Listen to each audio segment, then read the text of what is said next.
Tomb Raider is a reboot of the action movie franchise that starred Angelina Jolie back in the 2000s. This film is also based off the 2013 Tomb Raider game, which is a reboot of the game series as well. The reboot of the video game series was more realistic. It's a sort of showed a more vulnerable and younger Lara Croft, not like the original movies and games where she's more confident, she shoots at everything. So this movie is about a younger Lara Croft at age 21. She sort of lives an aimless life. She's a bike courier. She can barely pay the rent. She refuses to take over her family's empire. Her father's been missing for 7 years, so she doesn't want to take over and accept that he's dead.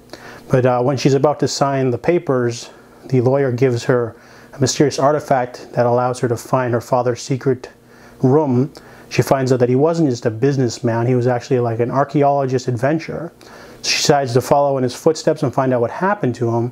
She gets shipwrecked on a mysterious island called Yamatai, and she has to stop this evil organization called Trinity from unleashing the horrors of the Mother of Tears tomb. So this movie is a simple, basic action adventure film. It's a little bit slow to get started. There's a whole prologue with developing her character, then they thrust her into the danger of the island, where she has to face like an army of faceless, nameless mercenaries. The performances of this film are really good though. Alicia Vikander, she plays it very vulnerable, very strong-willed. Walton Goggins plays the villain. He doesn't have a lot of screen time, but he has a lot of presence. Daniel Wu plays Lu Ren. He is like a fisherman who gets roped up in her adventure. He has a bit of stuff to do at the beginning of the film, but sort of disappears about halfway through, so I thought that was a mark against the film.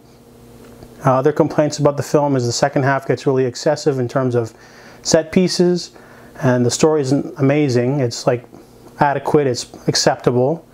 Other than that, it's a pretty good movie. I really liked how the movie didn't focus on Lara's brawn though, and her fighting and shooting bad guys, but also her brains. So it really fleshes out the character more than just like an archetype of bang bang. I really enjoyed Tomb Raider. I like Alicia Vikander, so I gave it a 7.5 out of 10.